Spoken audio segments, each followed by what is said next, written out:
Okay, welcome back. Well, earlier we talked about that the government has a plan and you don't.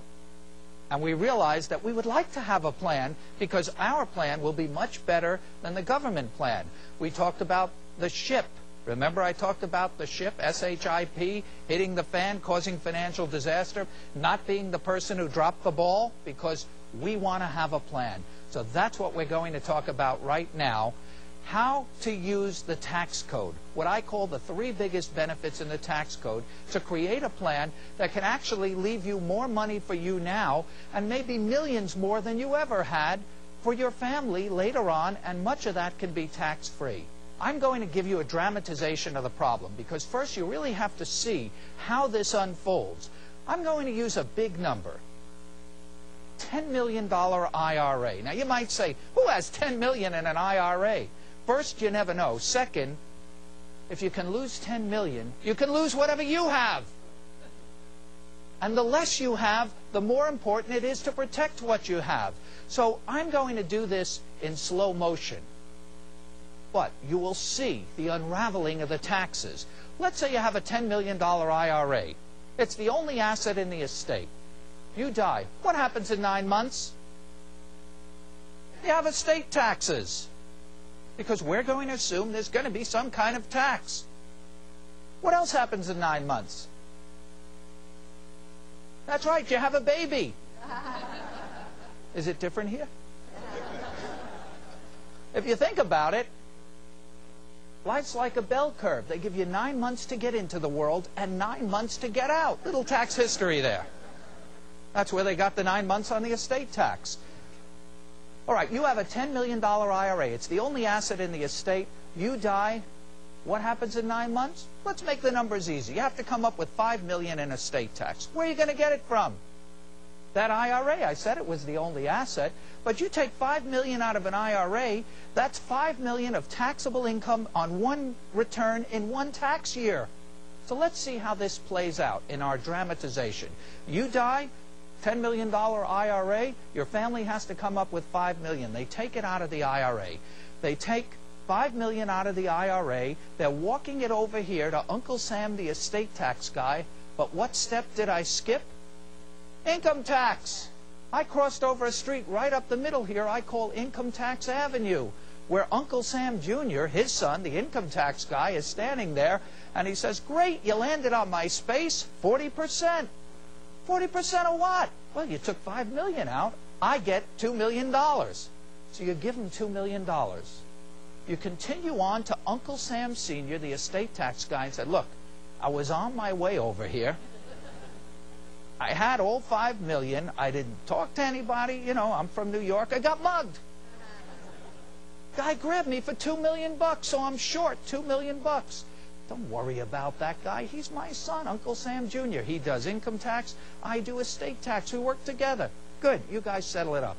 No, he gets his and I get mine. You're short $2 million. Better go back and get it in 9 months.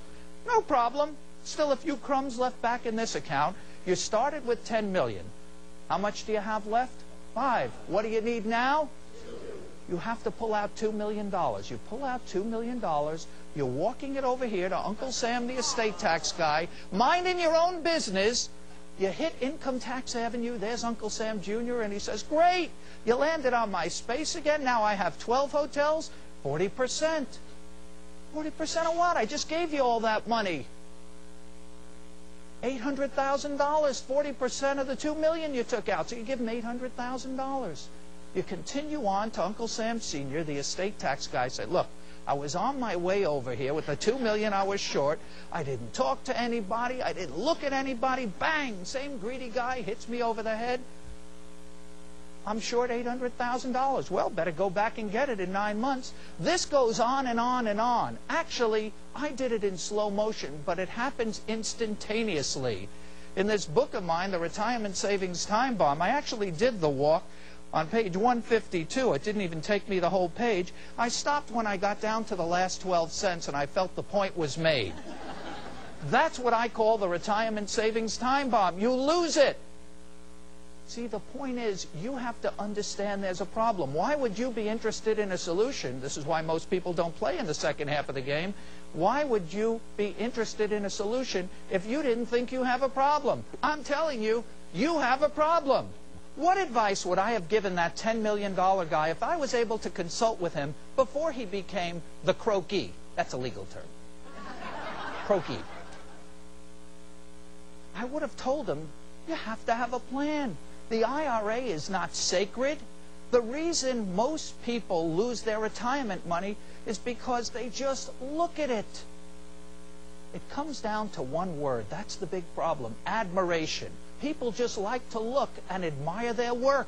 For example, I have people that love to show me their IRA statements, and they say, oh, look, I have $1.2 million in my IRA. And I say, that's not your money. You're not keeping any of that. It's just temporarily on your letterhead. Don't you get it? But they love to look at it. I'm telling you, the IRA is not sacred. Either you use it, you leverage it, or you lose it. And this is where we use the 3 biggest benefits in the tax code. And here they are. Number 1, the single biggest benefit in the tax code is the tax exemption for life insurance. Now, just so you know where I'm coming from, I do not sell life insurance. I do not sell stocks, bonds, funds, annuity, no products. But I believe in this concept. I'm just a tax advisor. But I believe in this concept, and you should too. In fact, I have millions of dollars of life insurance myself. I have so much life insurance, that's why I can't eat at home at night. I'm a big believer in this. What would I have told this guy if I was able to consult with him with the $10 million? Has $10 million in an IRA? Take $5 million out now. What do I care? It's going in the garbage anyway.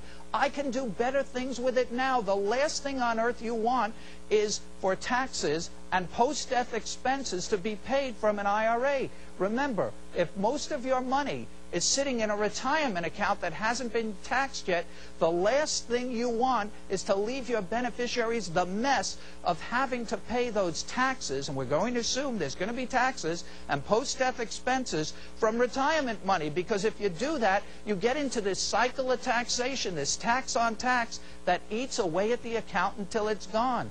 Better to have other money. See, life insurance money comes out income tax free, and if you're working with an advisor who really knows their stuff, they can make it estate tax free as well. We want tax free. So what would I have told this guy? Take out the $5 million.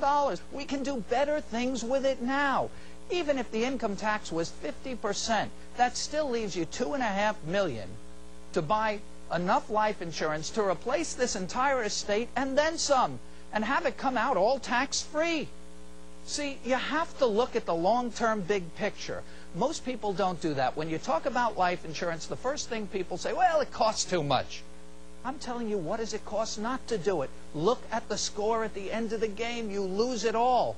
Here's the way I do planning with people. I like to use a yellow legal pad like this.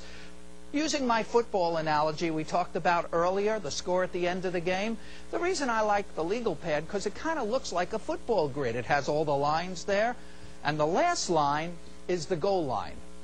Not a good goal for estate planning, which is what we're talking about. It's death. You know, whenever I say that, I'm reminded of this attorney friend of mine who says, oh, I never like to use the word death when I talk to clients. I say, well, what do you call it? He says, I like to use the term when the will matures.